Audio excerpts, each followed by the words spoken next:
All right, what's going on, everybody? What's going on? Come one, come all. Watch your damn ads because we have another training camp recap for you. Hope everybody's doing well. It's Monday, and I'm about to repeat that again because today is August 4th, 2025. It's Talking Giants brought to you by SeatGeek, and I am giving you a complete New York Giants training camp recap. I'm going to give you some thoughts kind of on the roster from top to bottom, some camp battles, some positions that maybe you're feeling we're not feeling too great about, some players that we're maybe not feeling too great about, or players that we are feeling great about, and some things in general, especially about the offensive side of the ball, which we're going to start off with. First of all, want to start off with appreciate everybody hanging out during training camp coverage. We haven't had a stream that's hit 200 likes yet, so I would like to hit 200 likes today on the last one, at least before the Jets joint practices next week. So let's get 200 likes on the stream. Appreciate everybody hanging out. All right, so today, still pretty mundane. Like training camp, we've officially gotten to that point where there's not a ton of new developments or new things, these really, really significant things coming out. I'm trying to hold my frustration at the lack of quote unquote intensity of practices. I have not walked away from these last 2 weeks saying, man, I feel like Brian Daboll is running his practices differently and maybe taking some lessons, or at least fan wise, like perceived lessons for how they've gone about their summers over the, basically their first 3 years. This is the 4th year of Daboll and Shane and everything. I don't think they're treating this summer differently like they've entered into week one the last couple of years. They've entered into week ones not being ready to play football. That's flat out the case against the Cowboys. That's flat out the case against the Minnesota Vikings. They look like a team that has not been ready to play football. Have they approached this summer differently? I'm walking away from the first 12 practices saying absolutely not. They have not changed anything. Internally, have they changed things? Maybe. I certainly hope so. But from a fan's perspective and from where I'm sitting, the way that practices are structured, especially what they're doing in practices, like the last couple practices, I have been a little frustrated that it just doesn't seem like they're doing all that much. Saving that frustration, guess what? If they're going to be 1-5 through their first 6 games, then guess what? You bet your ass I'm going to talk about the summer and they're not prepared and everything like that. If they get their ass kicked week 1, you bet your ass I'm going to talk about that point. If they win early on, then nobody gives a fuck about how intense their practices are, right? Nobody gives two shits. So keep that in the back of your brain, that at least I have this frustration and I'm going to get some beat reporters on. I'm going to try and get a beat reporter on this week. I'm going to try and get another one on next week to actually get a little bit of a different perspective on another person that's been there for all the practices and things like that. And like, am I right in my observation of definitely the lack of intensity of Giants training camp practices? But some thoughts overall today. Dude, Malik Nabers is just gonna be sick. And it's like, yeah, we already knew that. Yeah, we see the clips every day, but he's gonna be sick. The goal is, in my opinion, almost to make last year look bad. Almost to make last year look bad. He was fifth in the NFL in catches last year, and he played 13 games. 13 games started, played 15 games. And in yards, he was 7th. And 11 yards per reception for Malik Nabers is like, that should not be the norm for Malik Nabers. It should be above 13, maybe even getting closer to 14. Like Jamar Chase, 13.4 yards per reception. Justin Jefferson, 14.9 yards per reception. Brian Thomas, 14.7. Jerry Jeudy, 13.7 on a bad Cleveland Brown offense. We shouldn't be down towards 11, and it's the same thing with Wan'Dale. It shouldn't be 7 yards per reception. It's about quality instead of quantity this year for Malik Nabers. And guess what? He may even end, depending on, like, if you looking at the targets and the catches throughout camp, like I have this thought that, hey, he may not end the year with 109 catches and 170 targets. Like he could still get 1,500 yards while catching 100 balls. I don't know, man. He may get 110. He may get 110 catches because that's how much he's been targeted throughout this camp. And it's just going to be really, really damn fun. 1,500 yards should be on the table last year. Only one NFL player did that. Excuse me, only 2. Justin Jefferson got 1533. Jamar Chase got 1708. Like I said, Nabers was 7th last year with 1204. But 1,500 yards should be on the table this year. That is that's elite territory, but I think and I know that Malik Nabers can do it. Got to stay healthy. And the main thing that I'm walking away with saying, today's practice was pretty sloppy throwing the ball wise from Dart and Russell Wilson. They're testing out damn horns in this warehouse. The main thing I'm walking away with these last 2 weeks with the Giants passing offense is that it should be easier. How often do you watch a football game on Sunday Night Football and you're walking away from watching that game and you're almost more mad at your football team than if they were to play a game? Like you're watching Bengals Chiefs, right? Or you're watching Packers Lions, and you almost walk away from that game. And, especially if you're on Twitter, you know exactly what I'm talking about. You almost walk away from that game being like, damn it, I hate watching good football. I hate watching teams that know how to do offense because it just reminds me that my damn team doesn't know how to do offense. Walking away from this camp, I have an expectation for the Giants offense that it should just be easier. If a cornerback is playing off and if they're giving Malik Nabers cushion, run that 5-yard slant and see what happens. Run a tiny little button hook, because if they're playing off, if they're giving you cushion, just take what the defense gives you. And even today's practice, Malik Nabers 1v1 against Drew Phillips. A little bit of like a fade going to the right sideline. Go ball down the field, but it was a fade where the ball was just placed over the shoulder of Malik Nabers. Russell Wilson could do that. That's easy offense. Jalen Hyatt has been taking advantage of getting more first-team reps with Darius Slayton on the sideline. Darius Slayton, one of the players that has been out of practice, I think the last 2 practices, but I did see him today. They were in shells. He had shorts on. He had shoulder pads on, and he had a helmet. He had a helmet with him, so it wasn't like he was totally just off to the side. He was suited up at least. I didn't see if he was involved in individual drills. I'm leaning towards no. But Hyatt, a couple plays on the sideline. Russell Wilson just gives him a back shoulder throw, 1v1 against the corner. Easy offense. Like ball is snapped, and Russ is just releasing that ball, and that ball is going 10 to 19 or even 20 plus air yards when it's just snap and throw and you're not relying on. This is why back in 2020, when there was this whole big damn debate of you can't throw the ball deep because the offensive line is bad. Well, it doesn't take 3 seconds to just snap and then give a wide receiver an opportunity to make a play down the field or throw a back shoulder throw.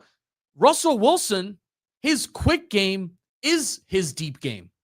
Russell Wilson's quick passing game isn't necessarily just the stuff that goes 0 to 9 yards. It is the stuff that goes deep. And you did see a lot of that so far this camp. You saw a lot of opportunities going to Wan'Dale Robinson deep from the slot, especially inside the red zone.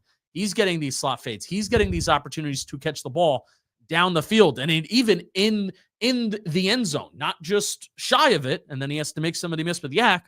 But a lot of these guys are getting opportunities to catch the ball inside the end zone when they're in the red zone or even when they're further away from it even the 30-yard line. I've respected Russell Wilson's ability to try and push that ball towards the goal line.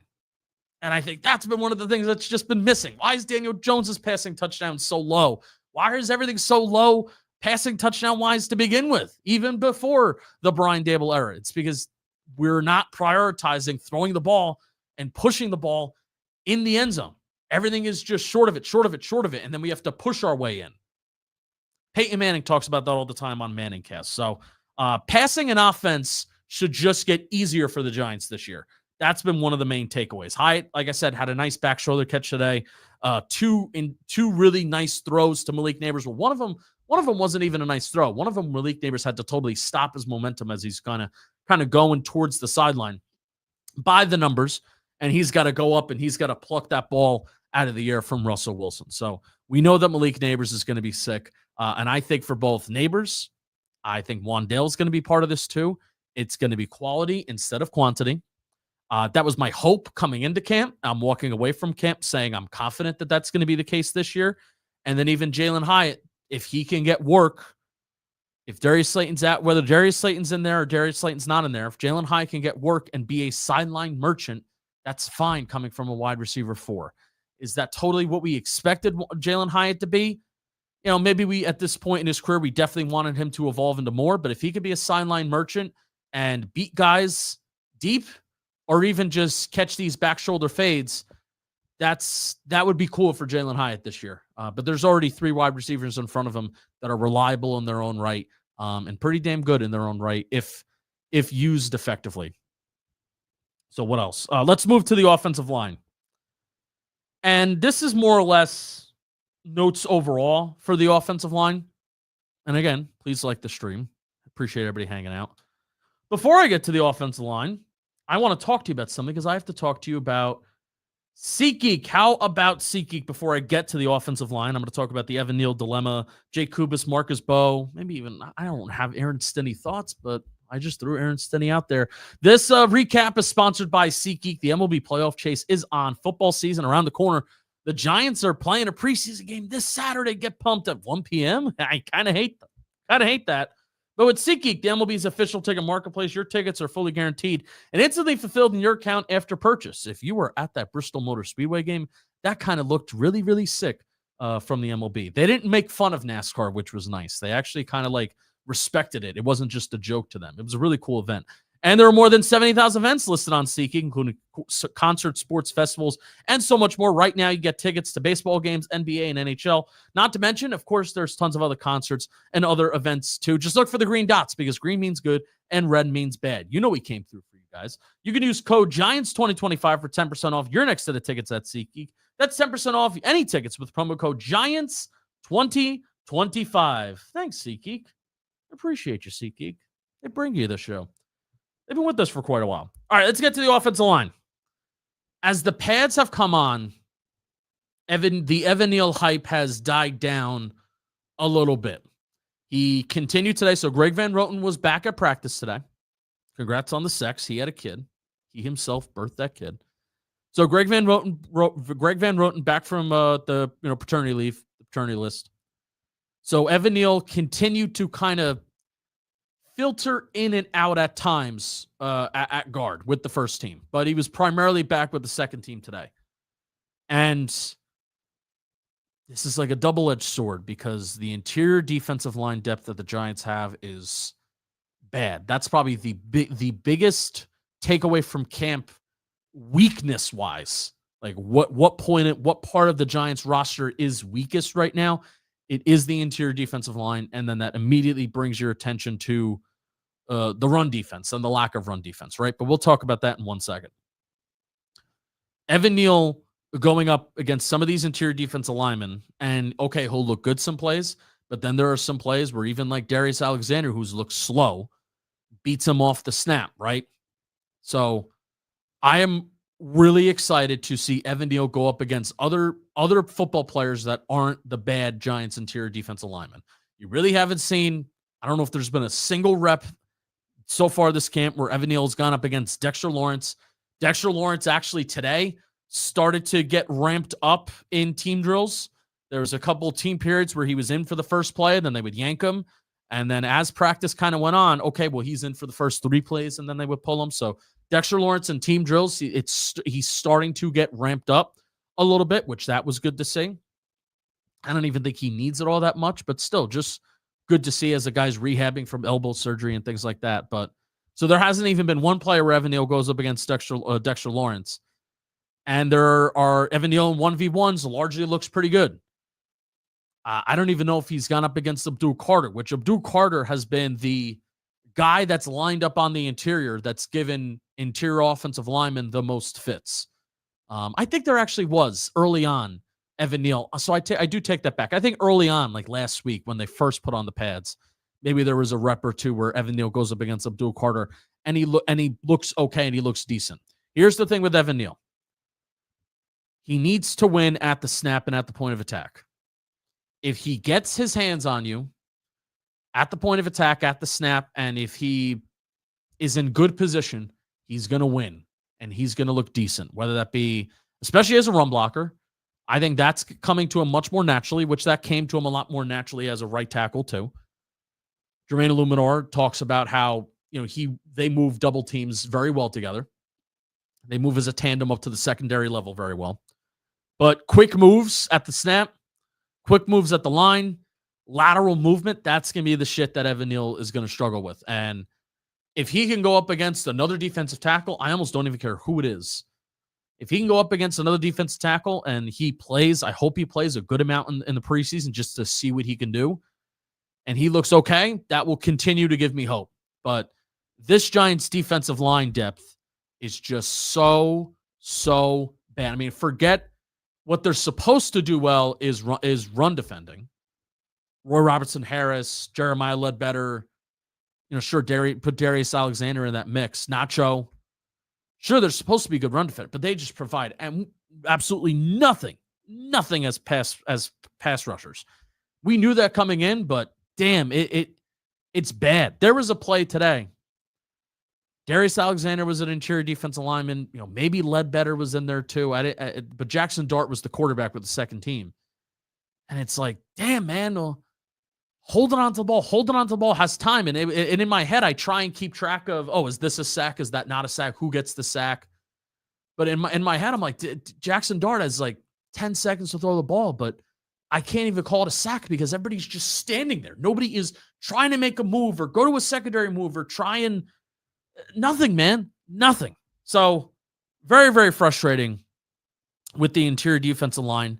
And then again, going to Evan Neal, it's tough to tell how good Evan Neal is at guard when who he's going up against is so damn bad. That's the thing that's really tough. So do I have hope that Evan Neal at one point can start? Yes. Is it because he's clearly better than Greg Van Roten? No. I think it's going to be because Joe Shane, Brian Dable, and this coaching staff, they simply just want to see what Evan Neal has. Do I still think a rotation is possible? Yes. Will you allow me to have the preseason games and what Evan Neal does in those preseason games change my mind? I certainly hope so, because that's going to be huge for him. That's going to be huge for Evan Neal. And I think his future at guard this season. I think Jay Kubis has earned a spot. I think even if they carry 9 offensive linemen, Jay Kubis today was lining up with both the second and third team at guard. Same thing as last summer, where Kubis is playing a lot. I don't think they've put him in at center, but I do think that Jay Kubis can snap the ball in a pinch. I still think that if JMS were to go down, I'm saying I think a lot. I'm sorry about that. If JMS were to go down, I still presume that John Runyon or Greg Van Roten would slide over to center, and then you would have Evan Neal would be the first guy off the bench, and then you have Jay Kubis as well. I think it'll be a matter of if they carry 9 or 10 offensive linemen, whether does Aaron Stinney make the team? Does Jay Kubis make the team? If anything, I do give the nod to Jay Kubis right now, just based on, I think, how they've performed and also how the Giants rely on certain players too. Marcus Bowe continues to look solid and look good at tackle. I think he should give James Hudson a run for swing tackle as well. Andrew Thomas hopefully working his way back from the PUP list. Let's talk some injury stuff before I get to the other notes, other wide receiver notes, interior defensive line notes. Players not spotted at practice per Dan Duggan today. Cam Skattebo, he has a hamstring. I hate to hear that. I didn't know exactly what it was, but if it's a hamstring for Cam Skattebo, hamstring injuries in the month of August are 2 very bad recipes for each other. I hate that because that's usually something that may linger and be a pain in the ass for the rest of the season. So I hope Skattebo is all right. I hope he recovers quick, but hamstring injuries in the month of August, and especially when he's going to want to get back to playing and participating in practice or in games, I know, just knowing him, he's going to want to get back. And that kind of sucks. Rashawn Baker. Oh my God. Excuse me. Rashawn Baker. That was gross. UDFA. He had a knee. Jordan Riley. He hasn't been on the field the last couple of days. We don't know what his injury is. Demetrius Flanagan-Fowles. Don't know what his injury is. Linebacker Ty Summers. Don't know what his injury is. Darius Slayton, talked about him. He's been on the side the last 2 practices. Bo Collins, don't know what his injury is, but Bo Collins has been basically out feels like for almost a week now, the last couple practices and the last couple days, he's been working on the side. I might have mentioned this during the Jackson Dart Reporter or the other recap, that as team drills are running, Bo Collins is just like lined up and he's like miming during team drills. Like he's on another field. If they're on a far field, then Bo Collins is on the near field. He's lining up as the team is lining up, and he's almost like running the play with them. So I don't know. He's out there, but he's way on the side. Don't know what his injury is. Thomas Fidone, concussion. He's been out for the last couple practices. Chauncey Golston, don't know what his injury is. And also Chauncey Golston, I would say, is a guy that's disappointed through camp. You know, not only because he's hurt right now, but I expected Chauncey Golston, if you're going up against backups, right? Because you have 3 edge rushers. You have Kayvon Thibodeau, you have Abdul Carter, you have Brian Burns that are all getting first-team reps. So I'm sitting here expecting, all right, Chauncey Golston, kick some ass of Stone Forsythe, you know, or even Marcus Bowe, and you're going up against Marcus Bowe. Like, you should win. You should have some wins here. You know, you were a starter for the Dallas Cowboys last year. The Dallas Cowboys, they were like top 3 in sacks last year. That was just a starting player for a solid football team. And he hasn't made much noise this camp. So that's been a little disappointing. I'm willing to bet that Chauncey Golston is going to look more like the player that he's always looked like and the vet that he's always looked like, which is a decent run defender, a guy that can provide flashes as a pass rusher, and a guy that can even line up inside. I'm not letting this training camp distract me from that, but also a little disappointed that he didn't take advantage of the opportunity of facing against second teamers. And it's been like, I thought that we would see Chauncey Golston work with the first team as an interior defensive lineman in like this NASCAR package, but that's been Abdul Carter. And Abdul Carter, especially as the second half of camp has gone on, today he did the same thing. Today he was lined up as like this off-ball linebacker in the A gap, kind of like stalking around that A gap and that B gap and that center pre-snap, and then boom, he goes as a pass rusher. And then there are also times where Abdul Carter legit has his hand in the dirt as like this 3-tech, 5-tech. And it's been fun to see Abdul Carter's versatility. Thinking that may be Chauncey Golston's role, especially as a pass rusher that can put their hand on the dirt on third down. Haven't fully seen it. And he's been out, Dan Duggan, and nobody knows what his injury is. Cordell Flott's been out for the last couple of days. Nobody knows what his injury is. Corey Black, cornerback, is dealing with the groin injury. Greg Van Roten, Elijah Chapman, and DJ Davidson all were back practicing today. Before I get to some other notes, I want to talk about one more thing, and then I'm going to open it up to the chat as well. I want to talk to you about Hims, because today's recap is sponsored by Hims. Hims can't solve snoring or blanket stealing, but when it comes to performance, they've got you covered. Take control of ED with personalized treatments made with proven ingredients, prescribed by licensed providers, and it's 100% online. Through Hims, you can access personalized prescription treatments for ED, like Hardmin's Sex RX Plus Climax Control. Hello. If prescribed, you shouldn't have to go out of your way to feel like yourself.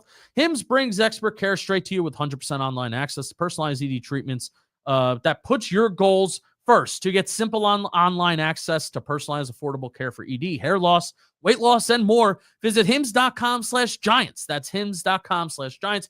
For your free online visit, hims.com/giants. Actual price will depend on product and subscription plan. Featured products include compounded drug products, which the FDA does not approve or verify for safety, effectiveness, or quality. Prescription required. See website for details, restrictions, and important safety information. Thank you, Hims. Some other roster notes, especially from today's practice. Montrell Washington, man, number 80. If you don't know who he is, get to know him. That's definitely like who is circled in red to watch during the preseason game against the Bills.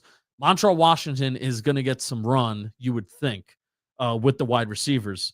He has made plays all of camp. Today, he made a contested one-handed grab that he needed. He needed to make that grab one hand. So this wasn't like exaggerated or meant for oohs and ahs. Montrell Washington needed to go up there as a contested grab for one hand. He is even gotten first-team reps as some receivers have gone down. If Malik Nabers makes a big play down the field and then he comes off for a play, Montrell Washington is a guy that does check in. I don't know if there's a battle necessarily for backup slot wide receiver, because Amir Smith-Marset has been the main backup slot receiver, but Montreal Washington, if he can challenge for both special teams and he's shown that he can be a reliable wide receiver, I think he's a guy that you can put in the slot and feel comfortable with. And then also, could you put him in the outside on a pinch? Sure. I think you can do that as well. So Montreal Washington, he's also lined up as a punt returner and as a returner at certain points too. And I think if you're a wide receiver 5 and or 6, you're going to have to play special teams. And if anything, you're going to have to be the returner, because I don't see any other position group providing that returner and that return man. If you had to put a gun in my head, I say Amir Smith-Marset and Gunnar Olszewski make wide receiver 5 and 6.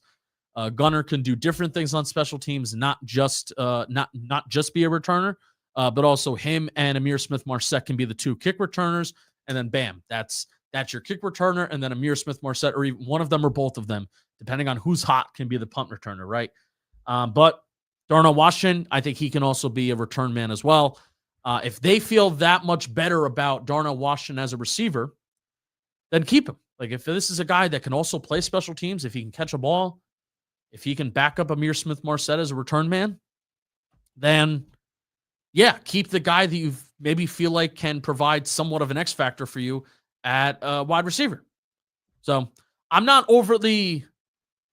It's a tough conversation on who's going to be wide receiver, at least 6. I think Amir Smith-Marset is 5. It's going to be a tough conversation on who's wide receiver 6, because I feel like you have the front 4 that are so reliable, and especially Jalen Hyatt, who all these guys can be worked in inside and outside. They've even put Wan'Dale Robinson on the outside a good amount this summer. So there's 4 guys there that you feel so decent about being wide receivers that I don't mind if the last 2 spots are devoted to special teams. So it's a little tough to predict on who that may be. Preseason, it may help you figure that out, right? If somebody makes an amazing special teams play, almost like, remember Timon Fox a couple years ago, where he fucked someone up against I think it was either the Bengals or the Jets. Timon Fox's rookie year, 2022, as a UDFA out of North Carolina, makes like an insane special teams play that helps win the football game. Okay, boom, you're going to make it. Good job. So look out for Darnell Washington, and look out for Gunnar Olszewski, who had one of the best 5-play stretches I've ever seen on offense today. And it was with the third team. Jameis was throwing the ball. But Gunnar, 3 straight plays, he has a catch. And then there's one play where he doesn't have a catch. And then the next play, he has a diving touchdown grab from Jameis Winston in the end zone. But targeted all different places, all different parts of the field for those 3 plays in a row. And he's diving towards this sideline, diving towards that sideline, and then he's diving for a ball that James puts out in front of him for a touchdown. And Gunnar Olszewski, 4 catches, 5 plays, 1 touchdown, and a couple explosives in there too. So Gunnar had a practice kind of out of his mind today. I think in my head, I could see Darnell Washington's game translating better as a receiver than Gunnar's, but hey, I mean, good stretches of play are good stretches of play, man. So wide receiver 6, it seems to be a little bit wide open. Kayvon Thibodeau had a sack or 2 today. That was a theme for the quarterbacks. The quarterbacks were holding onto the ball for a long time today, especially Russ, Jackson Dart holding onto the ball. I say Jackson Dart looked better than he did last practice. He had a touchdown to Zach Pascal, I want to say today. I don't have it fully memorized, and I'm sorry. Yes, he had a touchdown to Zach Pascal in a red zone period. Kayvon Thibodeau, like I said, had a sack or 2, but quarterbacks were holding onto the ball for a pretty long time today. It didn't fully look fully efficient. All right, I'm going to open up to the chat. I have one note on like cornerback depth, but I think it's an open battle. Like, there's backup corners between Trey Hawkins, Art Green, Nick Jones. Art Green has made good plays for like the last week or so. Art Green's had a really good camp. That's a guy that they brought in last year when all the Giants corners got hurt, including Trey Hawkins. Guy that they brought in last year, and he looked decent as the Giants were just trying to limp their way to the end of the season. Nick Jones had a really strong start to camp as like this backup nickel corner. He's still been the backup nickel corner, but he has got picked on a little bit. So the summer of Nick Jones hasn't fully continued. It's kind of turned into the summer of Art Green. So fascinated to see Trey Hawkins, Art Green, Nick Jones, Corey Black, Cordell Flott That's 1, 2, 3, 4, 5 backup corner slots, and you already have 3 starters. Seems like Cordell Flott's going to be safe. If anything, Cordell Flott's also competing for a starting job. I think Deonte Banks is going to wind up winning that. But Trey Hawkins is a guy that they drafted in 2023. Nick Jones and Art Green are kind of coming from outside places. Nick Jones is coming from Kansas City. So who do they side with? And it feels like Corey Black is going to make the team just simply as a 7th-round rookie. But if that groin injury sidelines him for an extended period of time, then maybe that opens up another roster spot for somebody else. All right, let's open up to the chat. Appreciate everybody kind of hanging out so far this camp. It's been fun. It's been fun to get back to watching football, and I'm pretty comfortable doing it. The great AT is done. Trade him? Absolutely not, Brett. You got to give it. I feel even bad saying you got to give it one more shot, but dude, the team is so different when he's healthy. That's the thing, Brett. When Andrew Thomas is healthy and he's in there, the team is so different. So I'm not ready for that yet. How much Jackson Dart? What's up, Brody? Nice to see you, man. How much Jackson Dart do you think we'll see on Saturday? I'm going to ask whatever beat reporter I have on Wednesday. That's going to be one of the things that we'll talk about. But if I had a guess, I don't think we see Russ at all. I don't think we see any Russell Wilson. I think we see a couple drives of, a quarter of Jameis, a quarter of Dart, a half of DeVito. That's my guess and my inference, just based on what Brian Dable does. I would like to see more of Jackson Dart, but they're keeping DeVito here for a reason. DeVito's gotten more reps the last 2 practices than he has all of camp so far. And it's very, very frustrating. And it's very annoying because we're here to see guys that are going to play or guys that are going to be part of the team, and to just see him continue to get reps, especially when I'm evaluating practice and I'm getting frustrated, they're not running an intense practice. They need to be going more. They need to be going harder. And then to see DeVito out there getting reps, and it's like, damn, man. And it's nothing against Tommy. Nothing against him. It's just the way that the quarterback room is constructed. So, yeah, that's what it feels like, Wes. It's a ramp-up DeVito for Saturday. That's what it feels like. That's honestly what it feels like. And it's a little frustrating. How many more weeks before Skattebo returns? I have no clue. Hamstring injuries. He got an MRI, and the MRI looked okay, according to Brian Dable. But Dable could also be #lying. Hamstring injuries in the month of August always scare me, especially for skill position players. I mean, hell, Andrew Thomas had a hamstring injury in September, the first week of the season in 2023, and he wasn't really right for the rest of the year. So I'm not sure. So after Nabers, Robinson, and Slayton, which wide receivers do you give the edge for the rest of the preseason? Yeah, I mean, Montrell Washington is one. If Bo Collins, I really hope Bo Collins gets healthy. Maybe, I don't know if he's going to play. We don't know what his injury is. So I really hope he finds a way to play on Saturday, because Bo Collins is one of those guys that I think he kind of has that Bryce Ford Wheaton body, a little bit of a bigger guy. I don't think he's as big as Bryce Ford Wheaton, but bigger guy that I could see contributing on special teams. Maybe he can carve himself a role for special teams. And I still do think Bo Collins has the highest ceiling as a receiver, right? I'm my brain, I'm combining that wide receiver 6 spot as who can provide value on special teams, and then who also gives you the best shot at being a decent wide receiver, right? I think Bo Collins could also make it to the practice squad. I think Dalen Cambry will make it to the practice squad. Daquan Felton, Juice Wells, all these UDFAs that they got, I think they can, if they want, they can all make it to the practice squad. I don't think there's anybody else that's going to be knocking on the door for those wide receivers, right? So if you had to put a gun in my head right now, it's Amir Smith-Marset and Gunnar Olszewski, but Montrell Washington is the closest wide receiver up next. If anything, Montrell Washington may even have the edge because they've given Montrell Washington first-team reps. They haven't given Gunnar first-team reps at wide receiver. But you're not keeping Gunnar for his wide receiver prowess. You're keeping Amir Smith-Marset and Gunnar for their special teams prowess. Jermaine Luminar will be our best lineman again this season. Why can't we get a high-dollar lineman of free agency? Well, they tried. They tried to get Will Freeze this past offseason at guard. He was from Indy. They didn't get him. So they tried, but that just didn't happen. I think we're going to walk into this offseason, and we're going to say, interior O-line and D-line is the number one need for the team. Regardless of whether this team wins 4 games, 5 games, 6 games, 7 games, whatever. I think the main thing that we're going to be saying as a fan base is the Giants need to beef up their interior on both sides of the ball, without a doubt.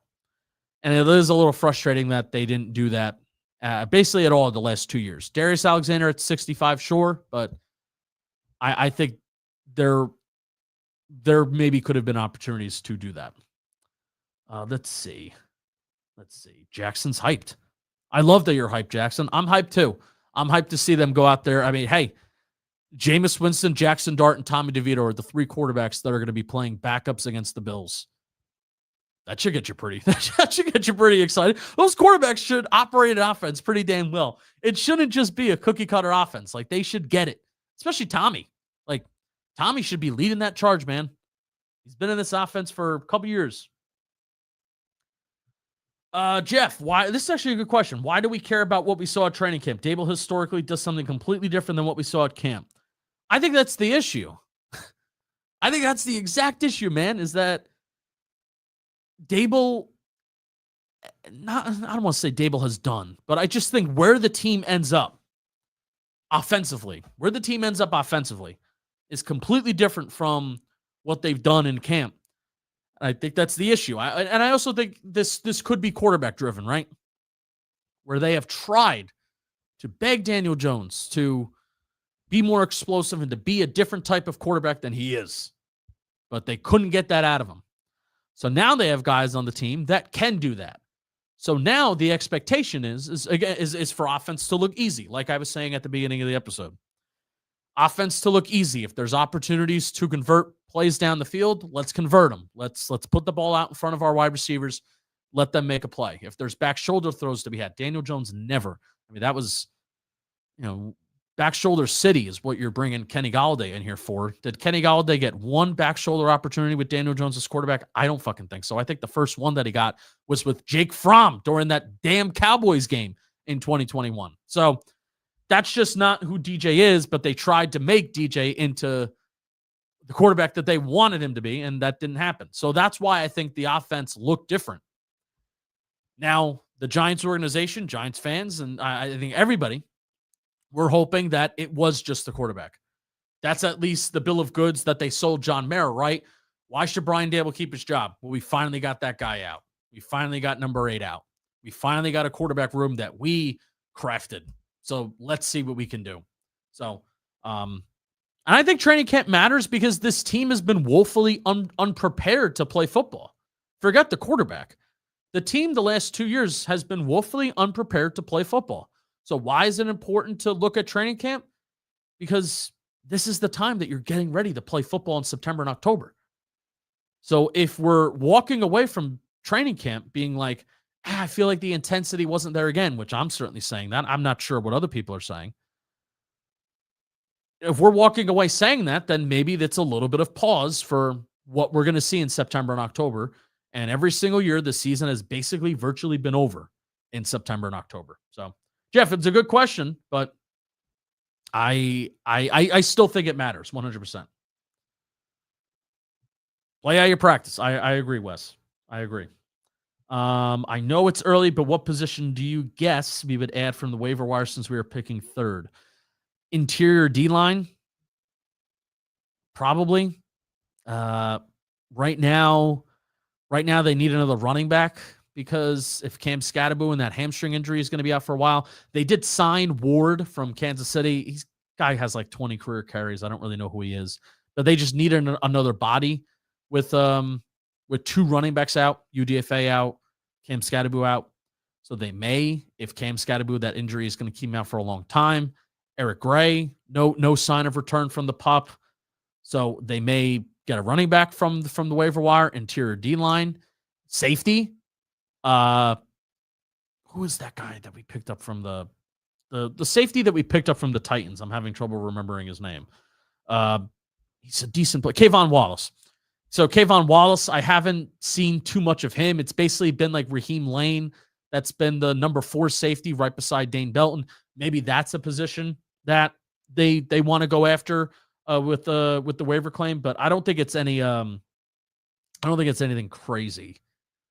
They may really look for interior D-line, though. But part of me is also thinking, what interior D-lineman is going to get cut that could really make a difference? You know what I mean? Like, who's going to push us over the edge? I don't think that's going to happen. I think Tom and DeVito, JDJ. Which QB do you expect to get the most snaps in the first preseason game? I think it's going to be Tom and DeVito, 100%. Well, Brett, you're feeling extra optimistic today. Will Rondale run 1 yard past the sticks or 1 yard before the sticks? And Brett, that's something that I said at the start. I feel like quality instead of quantity for these guys is the name of the game at wide receiver this year. So,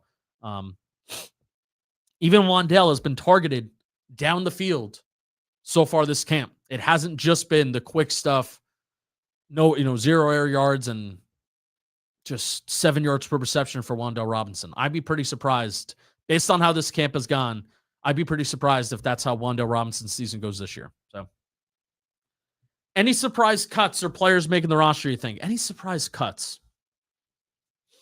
This is going to be one of the first questions or one of the last questions I ask. It's probably going to be the last question, right? That I ask reporters that I talk to. Because I don't know.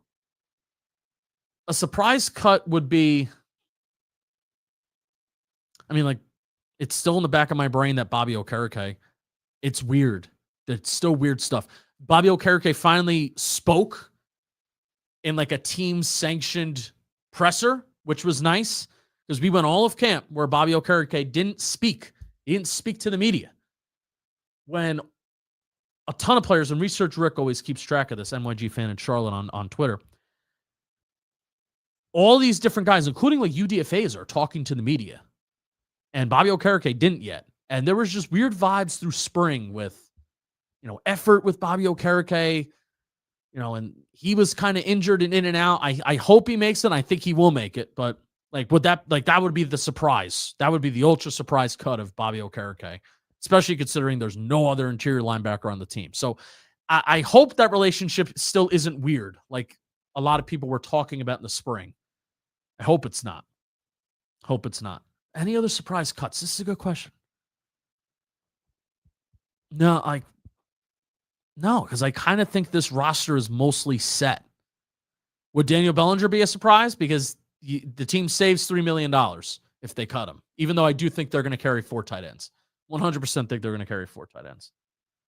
Stat predictions from Malik Nabers is less catches than 109, but more yards than 1,200. So if he finishes with, let's just do this, 1,500 divided by 105. That's 14.2 yards per reception.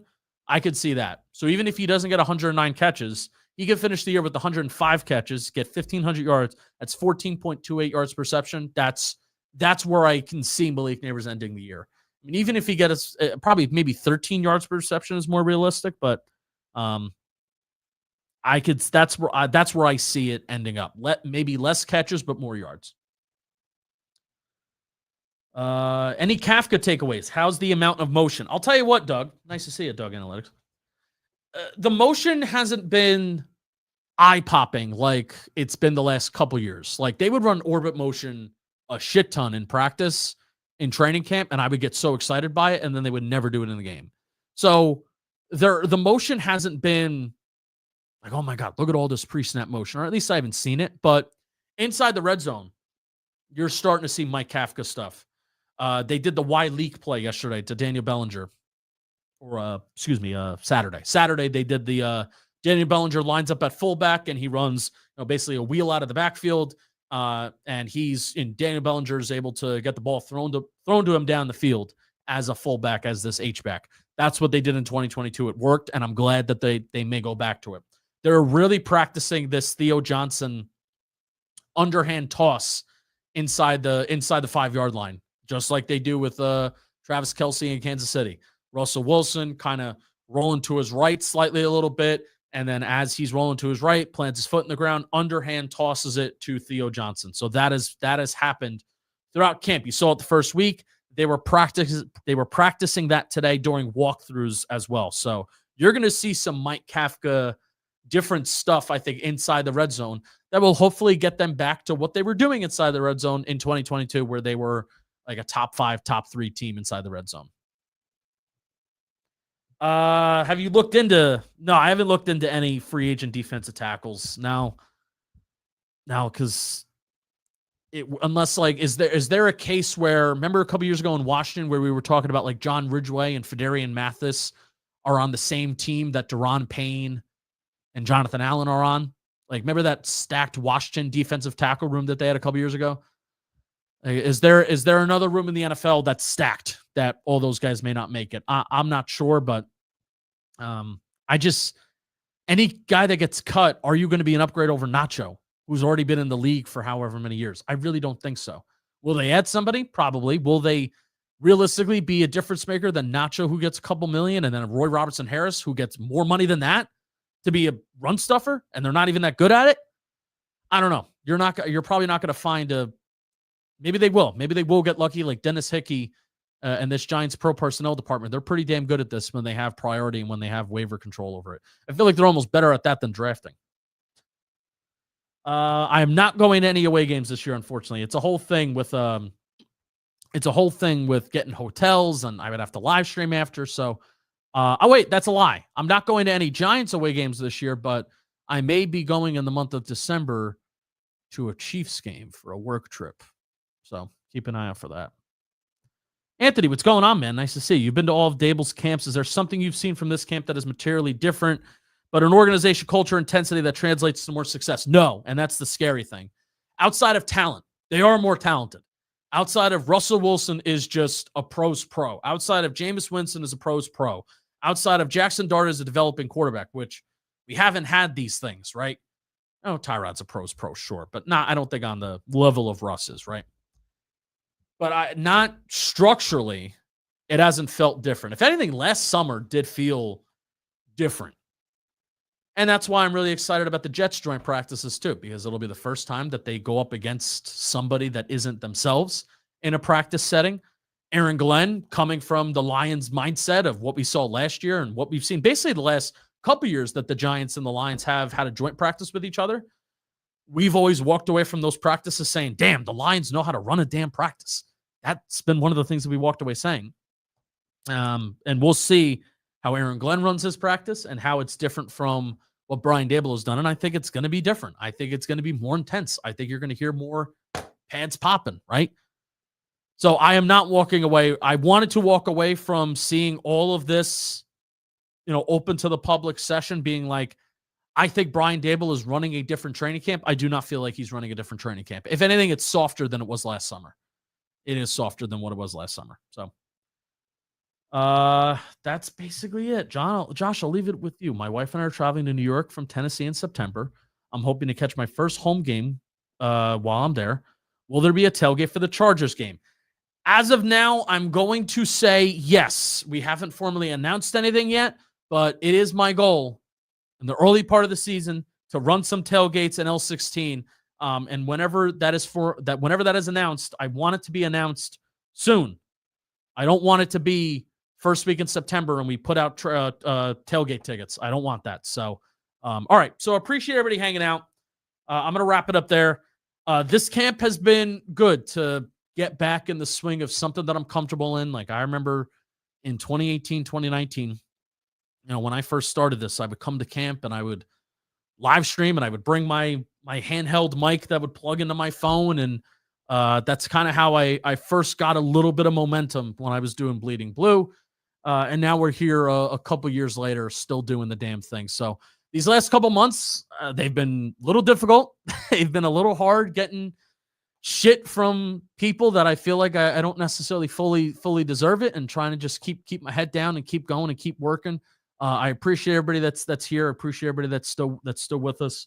We're gonna win some damn games this year. And you can expect a recap on Saturday from the preseason game. You can expect an interview with the beat reporter on Thursday as like a Bills preview / we'll continue to update what's going on in camp while I am not there.